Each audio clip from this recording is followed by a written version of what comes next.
नमस्कार, आप देख रहे हैं खबरों का सबसे विश्वसनीय और धमाकेदार बुलेटिन न्यूज ब्लास्ट और आपके साथ में विजेंद्र सोलंकी। और अब बात करते हैं विधानसभा उपचुनाव की। बीछी बिसात की 2 सीटों पर बाई इलेक्शन होना है। कांग्रेस बीजेपी आज या कल के अंदर घोषित कर सकती है प्रत्याशी। वल्लभनगर और धरियावद में प्रत्याशियों के नाम तय कर दिए हैं। 8 अक्टूबर को नामांकन की अंतिम तारीख है, तो जाहिर है कि 8 अक्टूबर से पहले नामों का ऐलान हो जाएगा। कांग्रेस के नामों का ऐलान इसलिए भी हो जाएगा क्योंकि मुख्यमंत्री गहलोत नामांकन दाखिल करवाने 8 अक्टूबर को दोनों सीटों पर जाने वाले हैं। उपचुनाव क्षेत्रों में जनसभा के साथ एक तरीके से इलेक्शन की शुरुआत भी वो कर देंगे, कांग्रेस की कैंपेन की शुरुआत कर देंगे। कांग्रेस से वल्लभनगर से प्रीति शक्तावत का नाम लगभग तय माना जा रहा है। इसके पीछे के कारण भी कई तरीके के हो सकते हैं। एक, संवेदनाओं के आधार पर चुनाव को लड़ा जाना। दूसरा, आपको याद होगा कि प्रीति शक्तावत बाकायदा जयपुर आकर मुख्यमंत्री से मुलाकात करके गई थी। आपको बता दें कि स्वर्गीय गजेंद्र सिंह शक्तावत की धर्मपत्नी है प्रीति शक्तावत। बात धरियावद की करते हैं। धरियावद से जिस नाम को लगभग फाइनल माना जा रहा है, जिस नाम पर लगभग सहमति बन गई है, वो नाम है नगराज मीणा का। यानी कि धरियावद से हाथ के निशान के साथ जो इस चुनाव में प्रत्याशी हो सकते हैं, जिनकी सबसे ज्यादा संभावना है, वो नाम नगराज मीणा का है। उनका नाम लगभग तय है। और अब बात करते हैं बीजेपी की। धरियावद में बीजेपी से कन्हैया लाल मीणा का नाम सबसे आगे है, जबकि अगर वल्लभनगर की बात की जाए तो वल्लभनगर से बीजेपी के हिम्मत सिंह झाला का नाम रेस में सबसे आगे माना जा रहा है।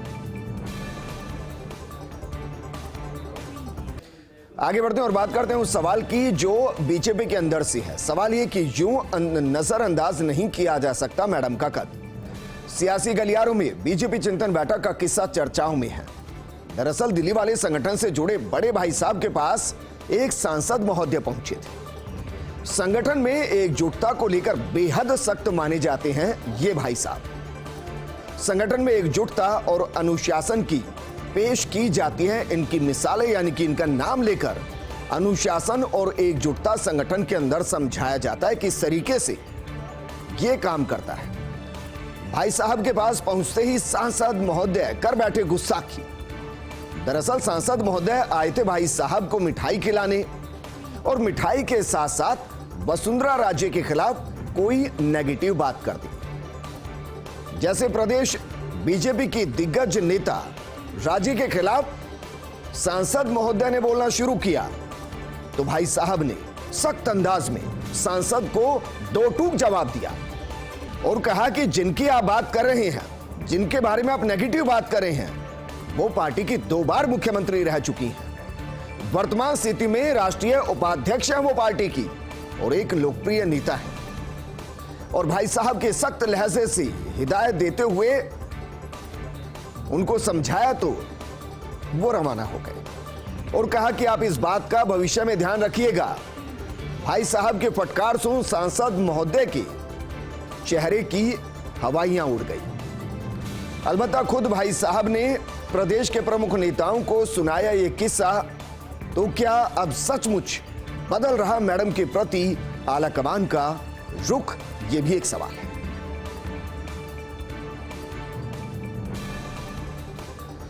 और अब बात करते हैं उस डिपार्टमेंट की जहां लगता है कि जनता से ज्यादा निजी फर्म के हितों की चिंता है।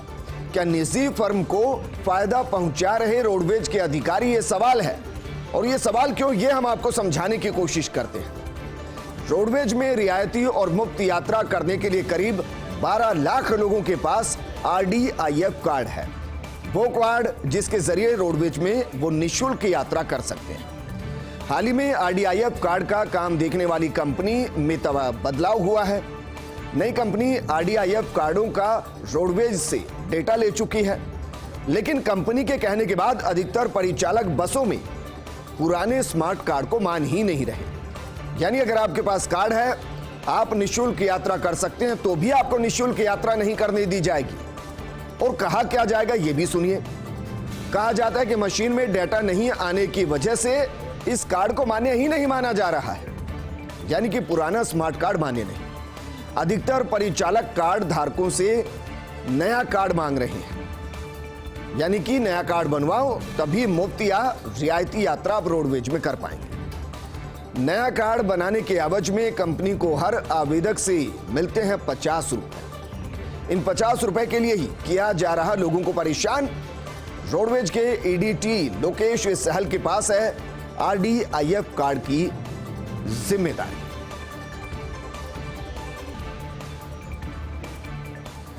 क्या सरकार के दो मंत्रियों के बीच अब भी तकरार बना हुआ है? क्या दोनों के बीच रिश्तों में जमी बर्फ अब तक नहीं पिघली है? जानकार सूत्रों के हवाले से खुलासा, इनमें से एक मंत्री के पास कार्यकर्ता लाते हैं प्रार्थना पत्र, दूसरे मंत्री के विभाग के तबादले के लाते हैं प्रार्थना पत्र, लेकिन अधिकतर मामलों में वरिष्ठ मंत्री नहीं भेजते हैं सिफारिशें। ये मंत्री दूसरे मंत्री को तबादले की सिफारिश नहीं भेजते। वरिष्ठ मंत्री अपने कार्यकर्ताओं को फिलहाल टाल रहे हैं।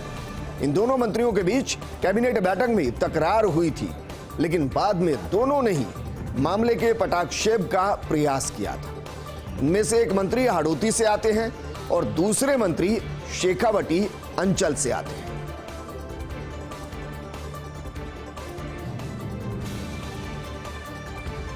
कन्या बचाने की मुहिम में अब जांच के दायरे में एमआरआई। भ्रूण जांच की रोकथाम के लिए चिकित्सा विभाग की सख्ती। पहले जहां सोनोग्राफी और बी स्कैन पर रखी जाती थी निगरानी, लेकिन अब एमआरआई मशीन जांच सेंटर भी जांच के दायरे में आ चुकी है। इसके तहत मशीन रिपोर्ट करने वालों का जरूरी किया जाएगा पंजीयन, यानी कि पीसीपीएनडीटी एक्ट में इनका पंजीयन होगा और नियमों की अवहेलना पर कार्रवाई होगी। दरअसल सोनोग्राफी, बी स्कैन के साथ ही एमआरआई में भी अंदेशा रहता है, भ्रूण लिंग जांच रहता अंदेशा, जिसके चलते विभाग ने सख्ती की। और यह सख्ती एक सराहनीय पहल है, क्योंकि हमेशा बीच का रास्ता निकाल लिया जाता है। जैसे ही सोनोग्राफी और बी स्कैन मशीन पर सख्ती हुई, भ्रूण लिंग जांच के लिए इनको बैन किया गया, तो अब एमआरआई मशीन का यकीनन इस्तेमाल हो रहा होगा और इसीलिए इसको पीसीपीएनडीटी एक्ट के तहत लाया गया और अब पंजीयन कराना जरूरी होगा। अगर अवहेलना की तो कार्रवाई होगी, यानी कानूनन अपराध तो पहले से ही है, लेकिन एमआरआई इसके अंतर्गत नहीं आती थी। अब एमआरआई को भी जोड़ दिया गया, पंजीयन कराना जरूरी होगा। सोनोग्राफी और बी स्कैन के साथ ही एमआरआई में भी अब अंदेशा जो रहता था उसको दूर करने की कोशिश की गई और यह सख्ती काबिले तारीफ है। शिक्षा विभाग में तबादलों की अजीबोगरीब तारीख। 30 सितंबर से अब तक आगे नहीं खिसकी तारीखें, जबकि 5 अक्टूबर को लिस्ट सामने आई। कुछ समय के बाद अब टीचर्स ट्रांसफर में संशोधन हो रहे हैं। 1 महीने की कोशिश के बाद जारी किए टीचर्स के ट्रांसफर ऑर्डर। सरकारी स्कूलों में पढ़ाई हो रही बाधित, लेकिन अब सिफारिशों के आधार पर संशोधन किए जा रहे हैं। आदेश पर भी 5 अक्टूबर के बजाय 30 सितंबर की तारीख अंकित है। उस पर माध्यमिक शिक्षा निदेशक सौरभ स्वामी के हस्ताक्षर हैं। कुछ खास टीचर्स को तबादलों में मनचाहा स्थान मिल रहा है और वो किस तरीके से मिल रहा होगा, अब बेहतर तरीके से समझते हैं।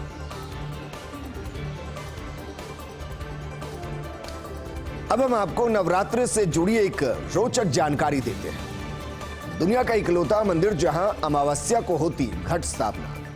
वैसे तो नवरात्र के पहले दिन शुभ मुहूर्त में घट स्थापना होती है, लेकिन यह दुनिया का इकलौता मंदिर है जहां अमावस्या को घट स्थापना होती है।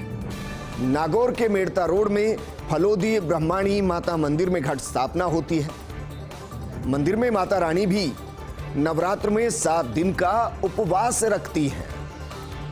अक्सर आप ये देखते हैं कि नवरात्र में जो भक्त हैं वो उपवास रखते हैं और मां को सुबह शाम भोजन कराते हैं, लेकिन यहां माता रानी भी उपवास रखती है। गर्भगृह में केवल चरणामृत से आराधना होती है।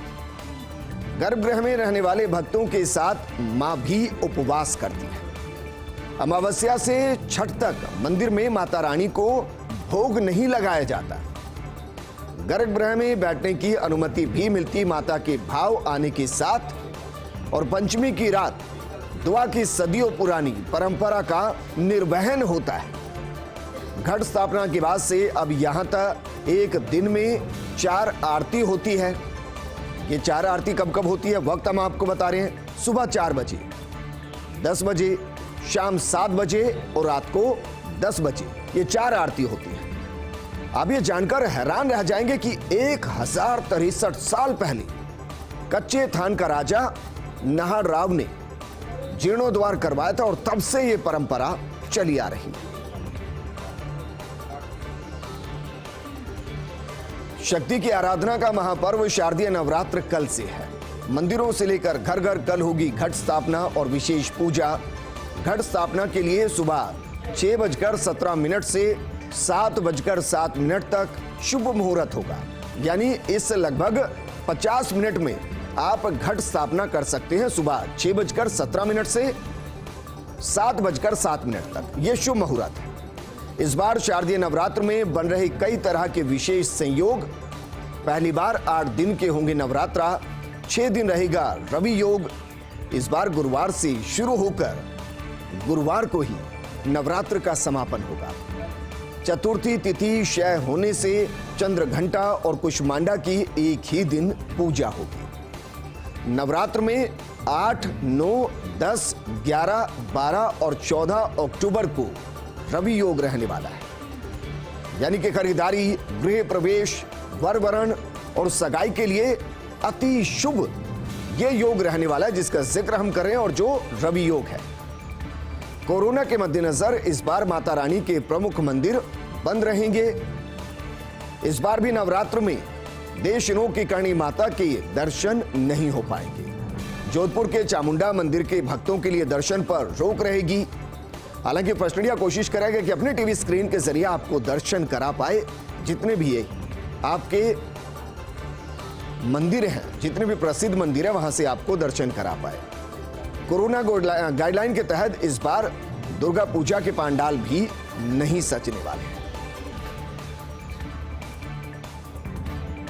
और अब बात करते हैं सेंट्रल ब्यूरोक्रेसी से जुड़ी बड़ी खबर की। भारत सरकार में सचिव पद के लिए इंपैनलमेंट, 12 IAS अधिकारियों का हुआ इंपैनलमेंट। राजस्थान से 1987 बैच की IAS बीनू गुप्ता का भी इंपैनलमेंट हुआ है। 1989 बैच के रोहित कुमार सिंह का भी इंपैनलमेंट हुआ है। 1989 बैच में राजस्थान से रोहित अकेले ऐसे अफसर जिनका केंद्र में सचिव पद के लिए इंपैनलमेंट किया गया है।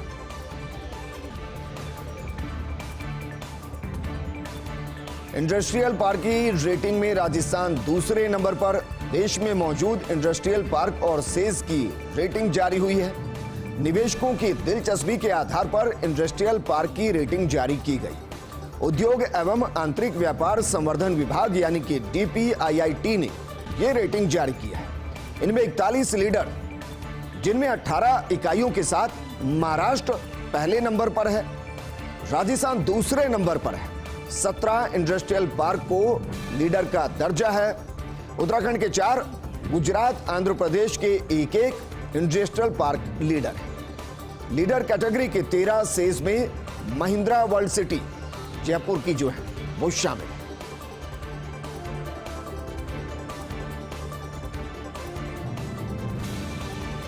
एक आंकड़ा हम आपको बता रहे हैं, यकीनन ये आपको चौंकाने वाला है, क्योंकि सिर्फ एक शिक्षक के भरोसे चल रहे देश के 1.1 लाख स्कूल, यानी कि 1,10,000 के आसपास देश भर में ऐसे स्कूल है जहां सिर्फ एक ही शिक्षक है। मध्य प्रदेश में सबसे ज्यादा 21,000 ऐसे स्कूल हैं जहां सिंगल टीचर है, यानी कि सिर्फ पूरे स्कूल में एक ही टीचर नजर आएगा। भारत में शिक्षा की स्थिति पर यूनेस्को को 2021 की रिपोर्ट। शिक्षकों के 11.16 लाख पद खाली है, यानी कि 11,16,000 पद खाली हैं, जिनमें ग्रामीण क्षेत्र में 69% पद खाली है, यानी कि लगभग 70% पद खाली पड़े। उत्तर प्रदेश में 3,30,000 के आसपास, बिहार में 2,20,000 के आसपास, बंगाल में 1,10,000 के आसपास पद खाली पड़े हैं।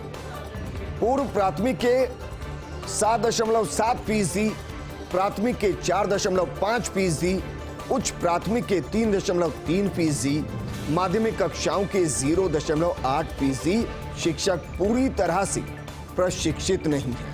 अब जरा सोचिए, 1 लाख से ज्यादा ऐसे स्कूल जहां सिर्फ एक टीचर और उसके बावजूद भी ऐसे शिक्षक जो प्रशिक्षित नहीं। शिक्षा किस तरीके से आगे बढ़ेगी? ये गंभीर सवाल है। और अब बात करते हैं नरेंद्र मोदी के 20 साल बेमिसाल। आज प्रधानमंत्री नरेंद्र मोदी ने सत्ता में पूरे किए हैं 20 साल।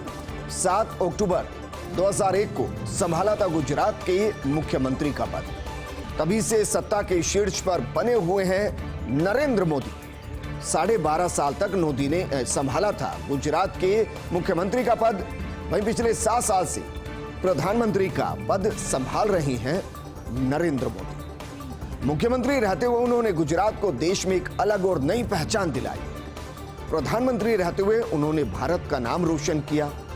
नए नए एक्सपेरिमेंट यानी कि प्रयोग करने वाले शासन के रूप में मोदी की पहचान बनी है। 2 दशक के कार्यकाल में उन्हें अनेक पुरस्कार भी मिले हैं। लोकप्रियता के मामले में मोदी ने तमाम वैश्विक नेताओं को पीछे छोड़ दिया है। मोदी देश के पहले राजनेता हैं जो लगातार 20 वर्षों से सर्वोच्च पद पर बैठे हैं, पहले मुख्यमंत्री और अब प्रधानमंत्री। 50 साल से राजनीति में, लेकिन 50 की उम्र तक नहीं लड़ा कोई चुनाव। 5 दशकों में पहले प्रधानमंत्री जो लगातार दूसरी बार पूर्ण बहुमत से सत्ता में आए। राजनीतिक जीवन के बावजूद परिवार को राजनीति से दूर रखा। 20 सालों में मिले उपहारों पुरस्कारों द्वारा दान कर चुके 100 करोड़ रुपए से ज्यादा। कश्मीर से अनुच्छेद 370 हटाने की बात हो, 35A हटाने की बात हो या फिर सर्जिकल स्ट्राइक, ये तमाम वो फैसले जिनको करके प्रधानमंत्री नरेंद्र मोदी ने देश को चौंकाया, दुनिया को चौंकाया। केंद्रीय मंत्री अर्जुना मेघवाल कल आएंगे नरेना। राजश्री रणसिंह महाराज वार्षिक मेले में शिरकत करेंगे। 7 अक्टूबर को आयोजित होगा ऐतिहासिक मेला। महाराज की हवेली से निकलेगी पीठाधीश की सवारी। मेले में भजन संध्या, सम्मान समारोह आयोजित होगा। सांसद भागीरथ चौधरी, जिला प्रमुख रमा देवी चोपड़ा, फुलेरा MLA निर्मल कुमावत, पूर्व विधायक प्रेमचंद बैरवा, NHAI के अजय कुमार आर्य, मौजाबाद प्रधान उगंता सुक्रिया भी इसका हिस्सा होंगे।